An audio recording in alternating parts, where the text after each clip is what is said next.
GloryDaze, the best of Morning Glory with PJ and Jim on Radio Nova. With InsureMyVan.ie, the van insurance specialists. See how much you can save at InsureMyVan.ie. Here we go again. Look, 2 weeks since we've done one of these? 2 weeks since we done one because Jim was off gallivanting. Yes, if only. So you'd think we'd have loads to talk about. You know, we're all saving it all up for the week and all. And the amount of planning that goes into this and all. Well, Jim walked in. I remember I looked at him. I says, Jim, you're not going to believe this. I haven't a fucking clue what we're going to talk about. I said, straight out. I don't know what's happening. Yeah. Do you reckon anybody ever life. plans these things? I don't. Yeah, they do. Loads of people You hate planning, though. Any form of organisation. Absolutely despise. You despise. I hate it. You know, I get asked to do radio interviews the odd time for anything, right? And you know, we ask people to do radio interviews here, right? And we ask them, and they say, yeah. We go, how's Wednesday at 9? And they say, yeah. So they come in at Wednesday at 9. We do the interview, right? Why the fuck does every other station, and I really mean this, why does, like, they haven't presented all that, they ring you and they ask me, like, you around Wednesday at 9 do an interview? Well, I can't, I never. Wednesday at 11. Yeah, right. Around Wednesday at 11. Right. I'm just going to get the researcher to call you there and run through some. What? What the fuck do you want? I don't have anything to say to them, so I don't have to say to you. What? It's so they can sound professional. And you get another call. How you doing? This is Ukta Rocha calling you from Newsy Chat FM, and we just want to have a chat with you there. So, how did you get into that? I'm like, what? Why can't he ask me this? And they, you know, why is this a two-step process? I've never understood it. Exactly, because even here's an insight into behind the scenes with PJ and Jim. Even if we're planning to do some we come across a story, we think, oh, that's a good story, that could be funny, that could be whatever. PJ won't even discuss the story with me. Why would I do it? I'm literally going to do it on the radio. So, you know, whatever chance anybody else has of getting him to pre-tell you what he's going to say. I don't know is the answer. I don't know. And then what happens is I'll say it to Jim in odd time, someone will convince me, oh no, tell Jim. I'm like, right, fair enough. So I tell Jim, we have a great laugh, and then it's over. And then we have to do it on the radio, and it's like, well, it's over. The joke's over. I didn't find it as funny that time. It's not funny. Joke's never funny the second time. What the fuck are we doing it now for? It was good crack before the radio. So you don't subscribe at all to this adage of fail to prepare to fail. It's absolute bullshit. Preparing is failure in action. You know, that it really is, you know. Yeah. It's absolute. You are very much stream of consciousness. Stream of consciousness. Like, when it comes into your head, it comes out of your mouth. And then that's it. And there's honestly nothing in between. Yes, he's right. And that's it. It's gone forever then. It's gone forever. You may never speak about it ever again. You know. That's the way. That's the way to do it, you know. And obviously you've applied that throughout your entire life. Absolutely, Like, for example, let's face it, you're a father now. Exactly. Good point. Well made. Another irresponsible spur of the moment. Give it a go and see what happens. That's terrible. No planning. He doesn't mean that. I do, actually. And we're ploughing on, and you know, one day at a time. Yeah. Literally, yeah. But because that's, to be fair to you, right? As much as there's people go, oh my God, I tell you something, you couldn't. How could you run a business like that or whatever? But to be fair to you, right? The thing about it is, most people end up in, like me, for example. Well, I wouldn't be quite the opposite of that. I don't for the stuff we do. No, for our stuff you're not. But I would end up procrastinating beyond belief. I would end up kind of going, well, maybe I shouldn't do that. What would happen if, God, supposing that, oh yeah, right, and that might happen. And then somebody might hear that. Yeah, but that's because with Jim, right, no matter what the question, Jim always thinks there's a right answer and a wrong answer. Even when there's a doesn't fucking matter answer. So a journalist might come into us, and a journalist would say to me, PJ, what's your favourite colour? And I'd say, purple, right? And they'll write, oh yeah, whatever. And then they go, Jim, what's your favourite colour? And Jim will go, oh fuck, oh Jesus. How many, are we talking just the rainbow or? I mean, it changes, you see. In the 70s I liked yellow, but I don't like it now. It doesn't suit me. And are we talking now, like, is it just restricted to main colours, or like, are we doing shades? I mean, like, is it like a paint chart? There's a pattern, you know what I mean? And we're going to have to come back to that one. I can't answer that one now. And they'd be like, just say anything. Mauve. I don't even know if I like mauve. Sorry, don't put down mauve. No, there's probably some political fucker uses mauve. I can't say mauve. You just tie yourself in knots. You tie yourself in knots. Absolutely correct. Yeah. You know, and that's what ends up happening. And then, do you like shaving? No. Jim, do you like shaving? Oh, well, I wouldn't say it's not something I look forward to, but it's something. It's more of a necessity. When you say like, how do you mean? How do you mean like? As it like just directly as opposed to dislike? Like, would I be in the nip in the shower doing it, or would I be leaning over the sink? You're gonna have to be more specific. I'm sorry, this is a difficult question. Next, come on, next one. Yeah.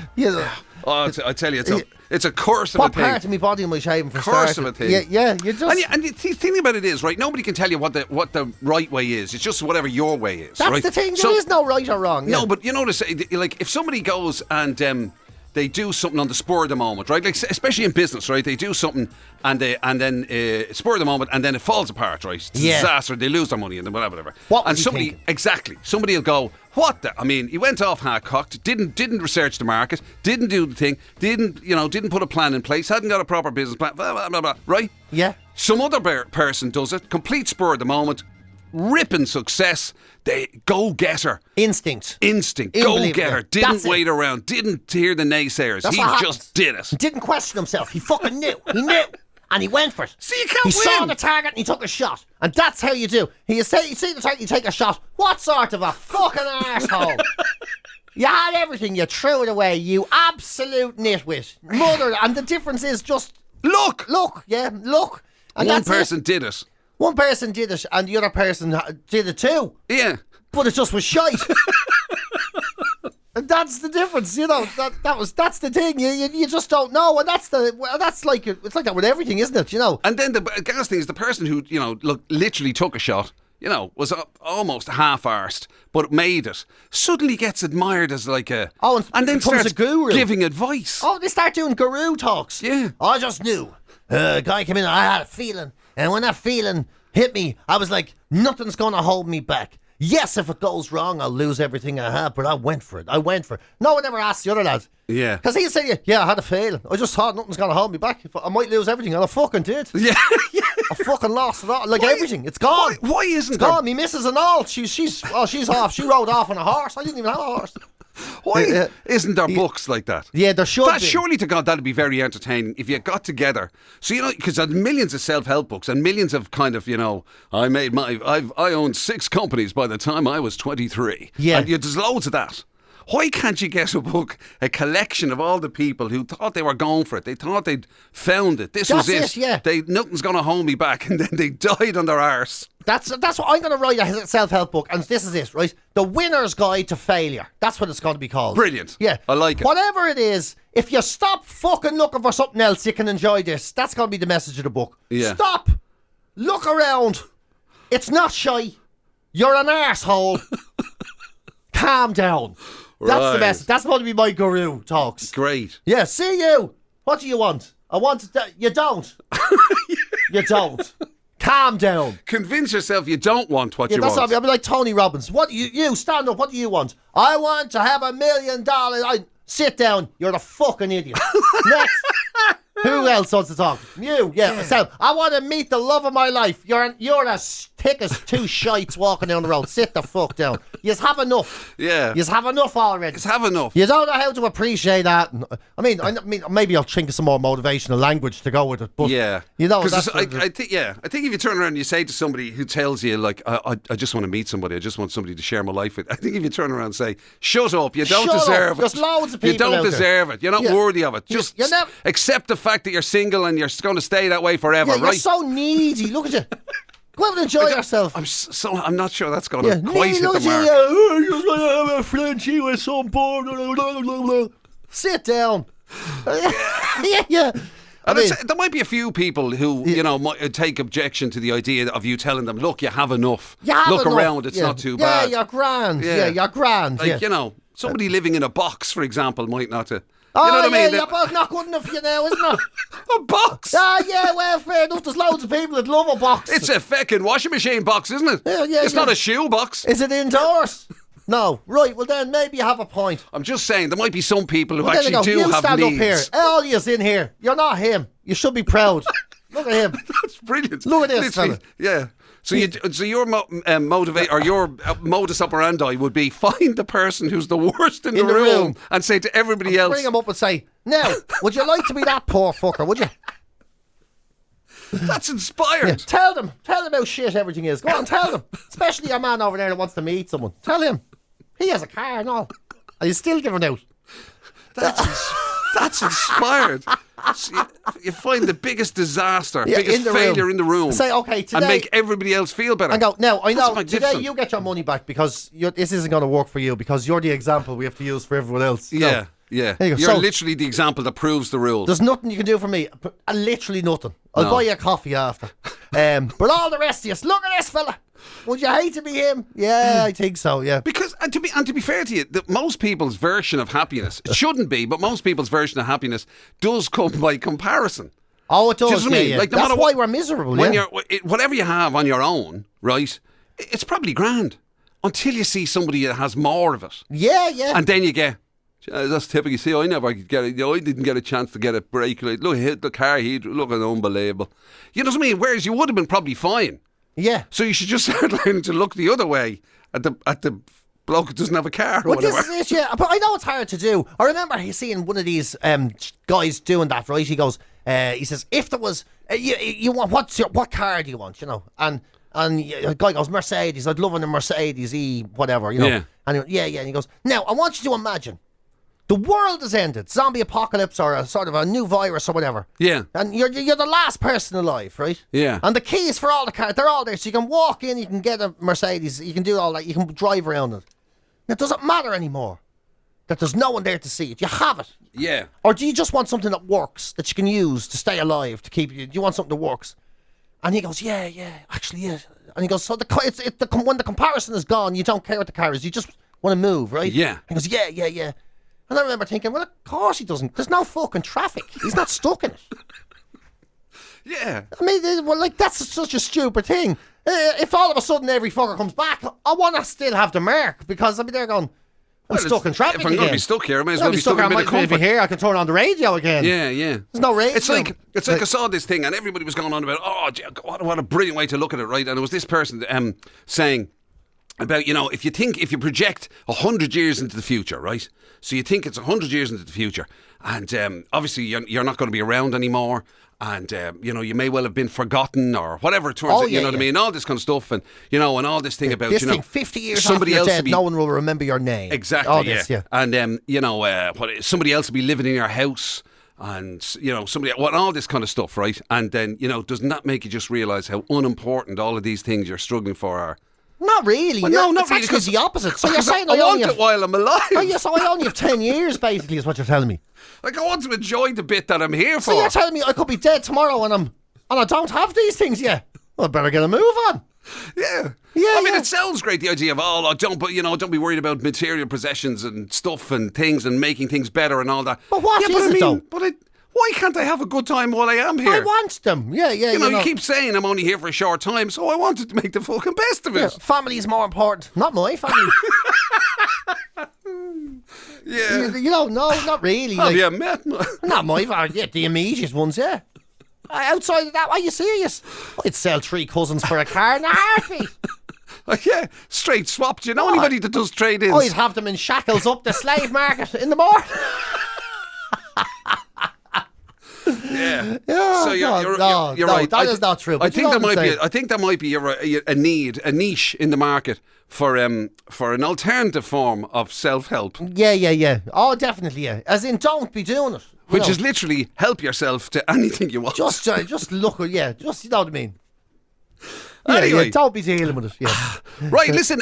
Apparently, somebody tells me it's a bumper edition this week because we didn't do one last week. So we have a couple of extra bits thrown in. So, and we're not going to do the intro things because we keep giving the gags away before the gags happen. So the best bits will just go straight. That's one reason. The other reason is we've forgotten them. There's funny voices.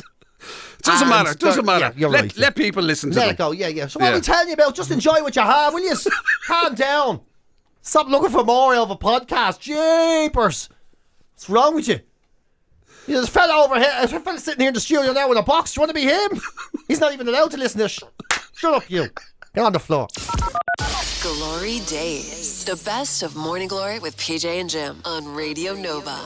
With InsureMyVan.ie, the van insurance specialists. See how much you can save at InsureMyVan.ie. You know that thing, it's kind of like a game, I suppose you'd call it, that celebrity game. There's a few versions of it, right? It's like, you know, where you'd say, right, if you could invite 3 celebrities to dinner. Oh, yeah. You know, what would be your celebrity Dead or dinner? alive, yeah, that sort your of thing. celebrity dinner. Or there's the Rudy one about who your celebrity free pass might be. Oh, yeah, and there's the marry kill one. You know that one? You know What's that one? Where you would something and marry or kill. You have to pick 3. Oh, you know right. that one? Okay. Kiss, marry, kill. Put it that way. Kiss, You know, yeah. You know that Why one? did you just say kiss? Because I couldn't think of a word that would. Why didn't I? I don't know. Well- I don't know. Well, right, so there's that, right? But for some reason, the Bingo Association... The Bingo Association. Where is this story going? Yeah. So the Bingo Association decided to do a survey on what celebrity you'd most like to get a phone call from. What a bizarre survey this is. Yeah. Yeah. On the to be honest with you, because what it really boils down to, right, is it's really a survey of the most popular celebrity voices. Yeah, oh, yeah. Yeah. Now, I would have understood it if it had been who'd be your favourite celebrity bingo caller. It might have made more sense. That would make more sense than with the Bingo Association. Who would you like to get a random phone call from? A celebrity phone call from. Yeah. I think bingo caller. I think we should go with the idea of who'd be bingo your celebrity bingo That's caller. That's a much better idea. Anyway, when I saw it, I naturally thought of you. Because, of course, not only just from a celebrity point of view, but, of course, you are the man of 1,000 voices. Indeed. Every one of them might be slightly the same as the last, but I do have 1,000, yeah. 1,000 voices, all of them the same. It's a brilliant, it's a fantastic talent. So I thought I might put... Now, in fairness, some of them in the top 10 list that they have wouldn't necessarily expect you to... I mean, Dua Lipa was number 10. Oh, I don't know what she sounds like. I agree. Yeah, I don't know what she sounds like. Cheryl Cole was at 9. Now, I think she's originally from Newcastle. She has a soft Newcastle accent, yeah. She does, yeah, that sort of... I don't know if I can do it, can I? You know, Just not Georgia. No, that's not it, is it? Is that it? Cheryl Cole. I didn't immediately think Cheryl Cole when I heard that. That girl's allowed. Right. I mean, yeah. Is that... what about... Okay, let's move on quickly.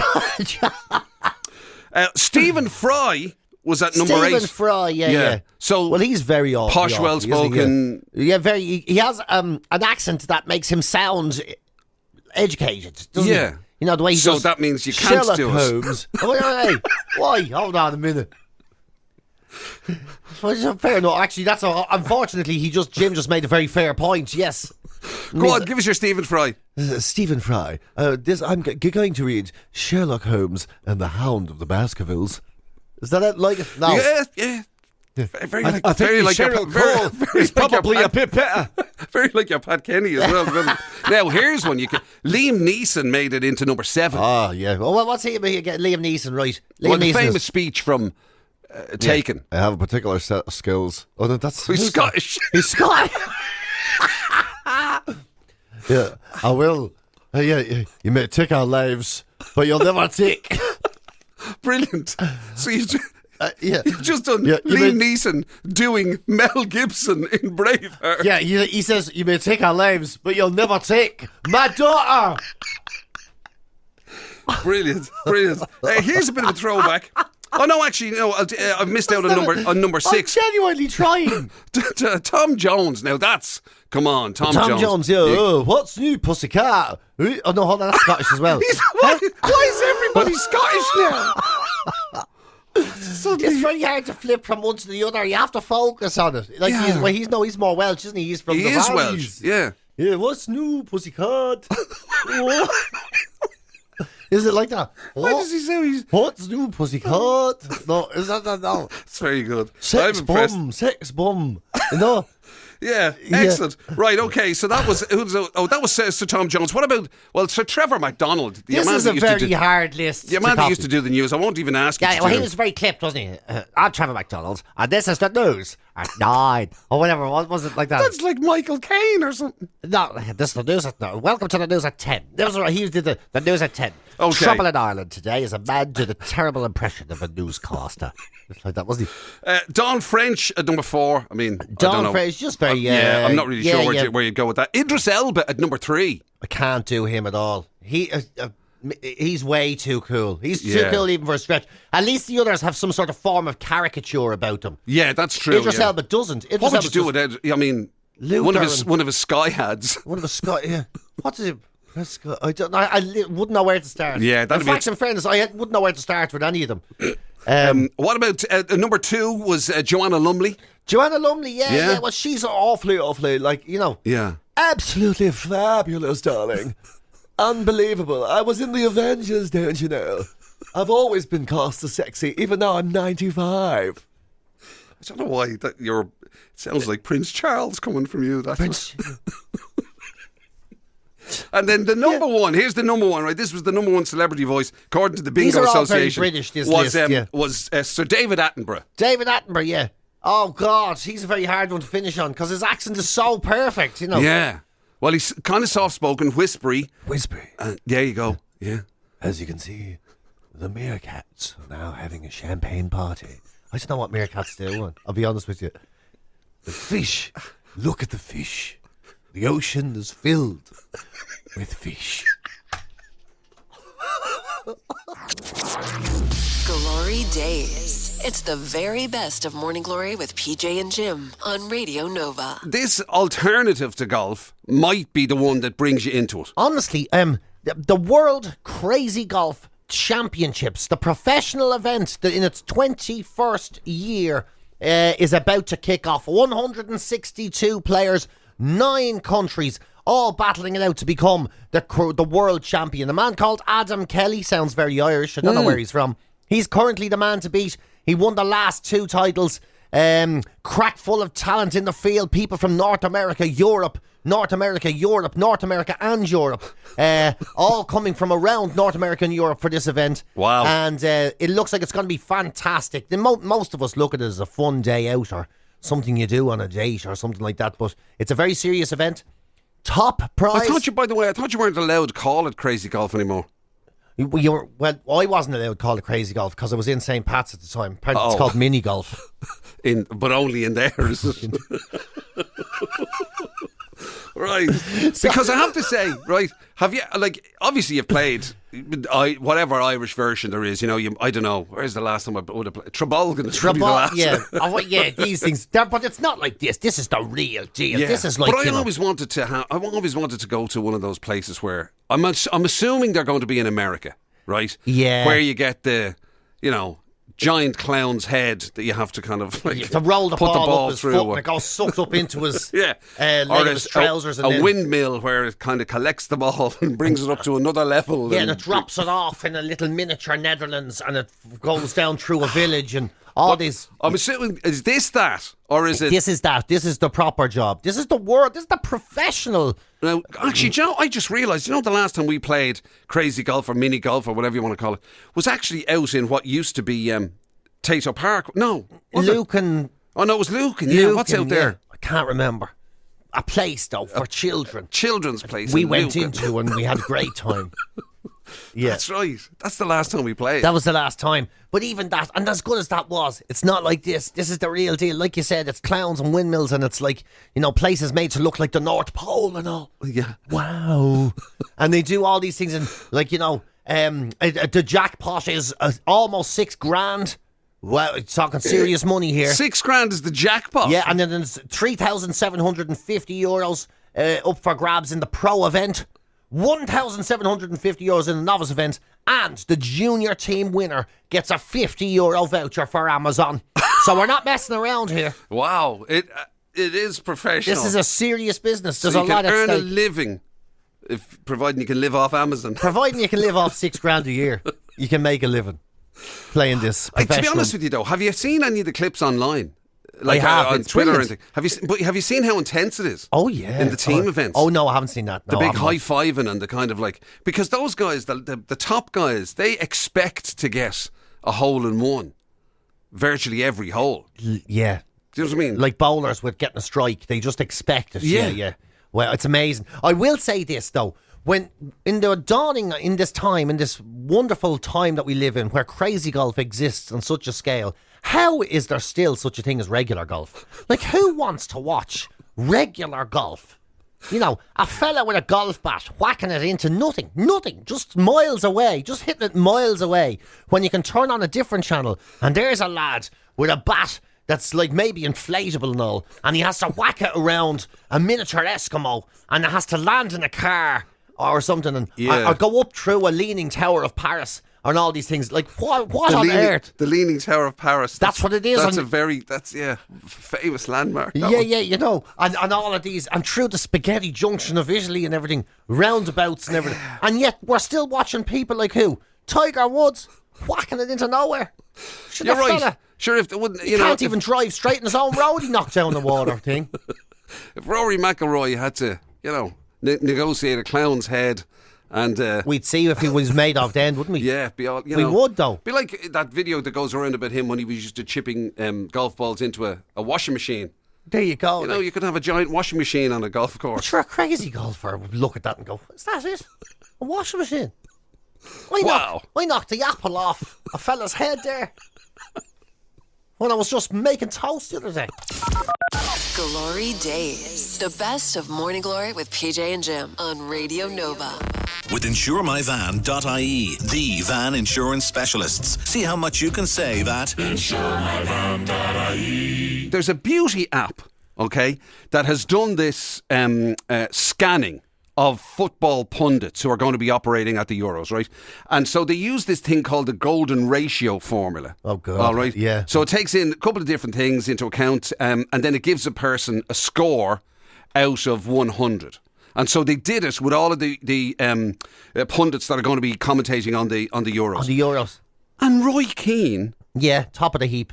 No. Right. Came out last. Impossible. That's what I thought.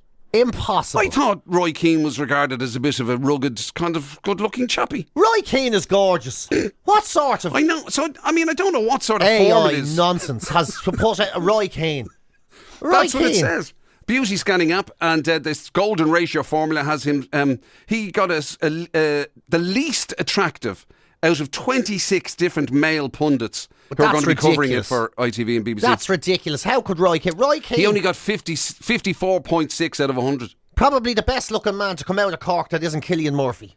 Very good and point. The lads from Young Offenders or anyone else that's sort of a bit better looking from Cork. But I'll tell you, that's ridiculous. It must be an ageist app. The app must look and say grey hair or something and see that you're getting on a little bit and say, no, you're down to the top of the heap. Yeah. Must be some... and especially when you see this, right? The other end of the scale, right? You know Danny Murphy. I do. You think he played for... I think he played Tottenham. for Leeds, did he? Was it Tottenham? Oh, maybe it was Yeah. So he's doing it for the BBC. He got a score of 87.7. Ah, well, that's stupid. Danny The apple's Murphy. just broken. And that's not ageist then. He's older again, surely. And even possibly worse than Danny Murphy, Martin Keown. You remember the Arsenal player, Martin Keown? Oh, my God. No way he scored well. He was the second most attractive with a score of 82. That's ludicrous. Martin Keown. He's a howler. That lad. No way. Frank Lampard got an 82.3.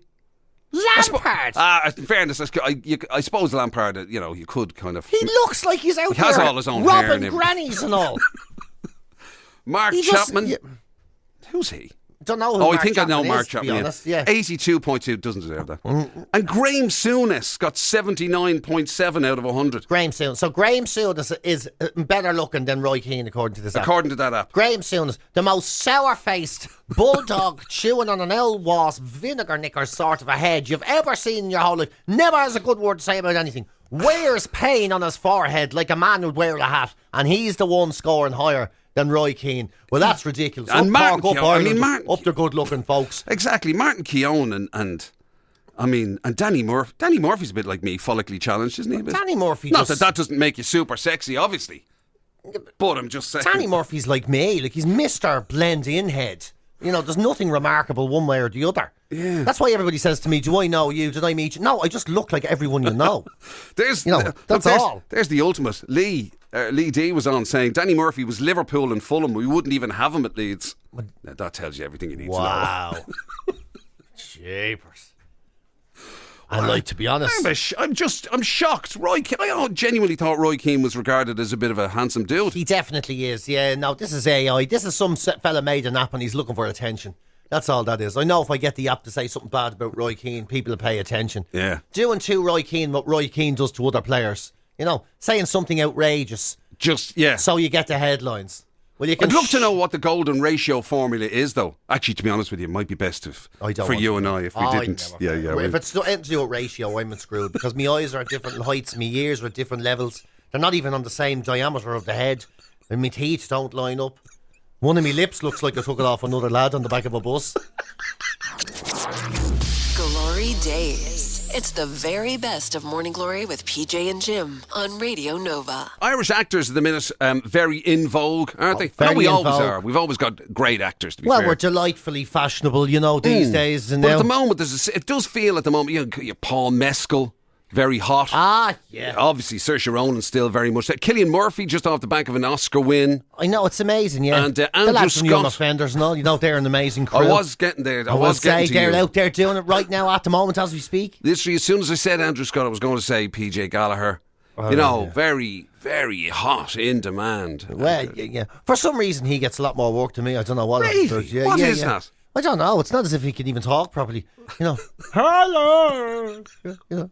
I can't get I'm over not sure that that's performance. his specific voice. I mean, I do remember when he was in Sherlock. We did think it was What's somewhat an unusual kind of approach to What it. is that? As Moriarty. being different. Hello, Sherlock.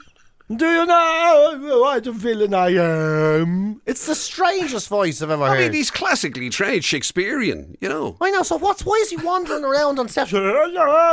Wouldn't you like to know what a bad boy I am? It's the strangest thing. I actually have no idea what that reminds me of.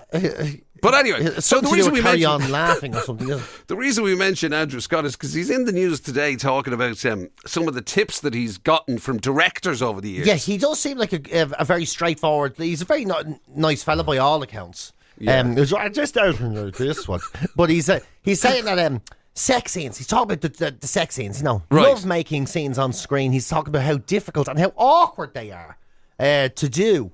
He's saying it is a bit cringeworthy. He's saying, you know, like, and people are saying, well, what do they ask you? Like, what sort of things? And he says, well, one of the things is, you know, you think you're going well, and you hear the director going, pick up the pace, please, pick up the pace. And he's like, pick up the pace. Yeah, pick up the pace is something they'll say. So, okay, you know, so they'll be like, you start in a certain rhythm and then, okay, everybody's getting excited, let's pick up the pace. Right.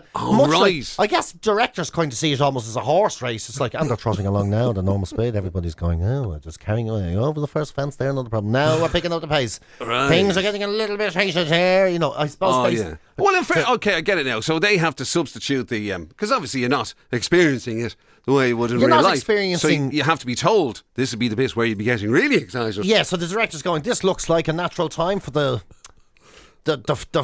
leading horse to make a break. Well, there you go. And all that. So, and he's saying how that's not even the most embarrassing part. The most embarrassing part is, you know, they'll record it and then sometimes the sound doesn't match and you'll have to go back into a studio and watch it and make the noises to record onto it, you know. God. So you'd be standing there looking at yourself on camera and you're going, oh, wow, dearie me. Or whatever, you know, choices you'd make. Yeah. You know, Or Sherlock. Sherlock, you really that dear What do you say, stalker. Sherlock? Sherlock's not in this. Sorry. Sorry. Whoa. What a villain That must I be. am. I assume you. Well, Yeah. to the best of my knowledge, have you ever been involved in a? I've never done. I mean, no. I've there done was kissing. I've There done was a few on-screen kissing. naked camera moments that were saucy enough, as Yeah. most people remember with the fishmonger. But anyway, Slightly different, don't they? Come here now. I'll give you the giddy go. It's a slightly different so thing. you've never had to be involved in a saute No, scene. just kissing scenes. Just that's all, you know. Right. And there's rules around that as well. There's no tongues and all that, you know. You're not allowed to give someone a proper French, you know. It's more. It's like rubby wrong mouth. Right. You know, sort of a thing. It's a different sort of a thing. Yeah. And you do have to do it so many times. That's the problem. You're there, but after a while, you're going, like, you can see if you haven't shaved properly. You're there, look at the poor young one now, she's flaring up. Here's me, I didn't have a proper shave or anything. Could have helped here, you know. And then you get someone on set be going, can we get PJ a mint? And you're like, oh, so there's that's going on as well. Then I didn't even know that. Do you want a Polar mint? No, I'm alright. I think you should have a Polar mint. Right, so. Glory Days. The best of Morning Glory with PJ and Jim on Radio Nova. With insuremyvan.ie, the van insurance specialists. See how much you can save at insuremyvan.ie. There you go, bumper edition of this podcast. Oh, morning, Glory Days. Morning Glory. It's a couple of weeks. It's a Come couple on. of weeks, so it's all right. And you know the way I am with them, trying to retain information. Especially when there's a fella in a box on the ground. So. Yeah, of course, yeah. So, but that's it. Yeah, so that's it. We're back in business now. Yeah. So we've righted the world. We can leave it alone for another week. Another week, yeah. Oh, no, come back moaning again next week. Wait till you see. I'll write this chapter for you next week. The subtle art. No, that's already written. The bullshit. Bullshit. Call me book. They do. Bullshit and how to survive it. You'd probably still sell it. You'd manage to sell that. I would, yeah. I would do, because you'd be made going down the road with me. MCing the events now. Am I getting any money for this? No, it's another free one. Get back in your box. Yeah, get back in your box, yeah. This really is bullshit. You've been listening to Glory Days. The best of Radio Nova's Morning Glory with PJ and Jim. Catch the show live weekdays 6 to 10 on FM, online at nova.ie, or on the Nova app.